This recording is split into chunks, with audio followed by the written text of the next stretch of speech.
there's a couple more. Why do we need sleep? Maybe you want to answer that one? Okay, credits up front, Matthew Walker and Joe Hansen. So it was actually quite an interesting one to get my head around. We need sleep because if we don't get it, there are certain parts of our body rather, that don't function properly. So why do they not function properly if we don't get enough sleep? Is speculation for me. This is how we have evolved. So there may be a time in the future where we can function much better on less sleep. But at first, through evolution, the question, it's feasible in the future if we're still around. But at first, I looked at the question in a way that I look at the "why do we exist" question. I think there is no why; there is only how. But everyone knows the how we are asleep. It is more important what happens if we don't. So we need sleep because if we stop sleeping altogether, we will eventually die. There are not good. Some health issues. So the prefrontal cortex gets a rest only when we sleep. Sleep allows you to make new memories. So if you don't sleep, you can't create new short-term memories. If you don't sleep, you have an increased chance of Alzheimer's due to a toxin in the brain.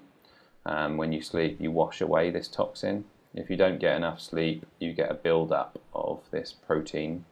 And if you don't get sufficient sleep, your testosterone drops, your immune system is compromised as anti-cancer cells are reduced, and your heart rate drops and your blood pressure decreases in sleep. So it's kind of a form of rest.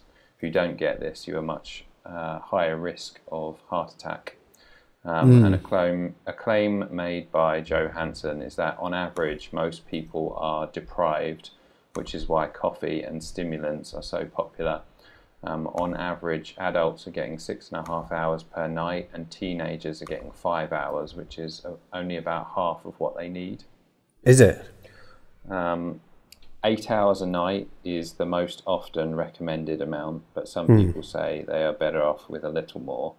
But if you get too much, then the health risks start again. So if you get over around 9 hours a night, as an adult, you start to see health risks from getting too much, and these health risks are similar to the ones which happen if you don't get enough. That's interesting. So, random fact, we spend about a third of our lives asleep. Wow. That's a waste of time. Or is it? Apparently not. Well, apparently it's pretty important. Yeah, it is pretty important, yeah. And it's interesting, the issue about the coffee and the stimulants and how everyone's so tired all the time. It may just be the fact that we're not sleeping enough.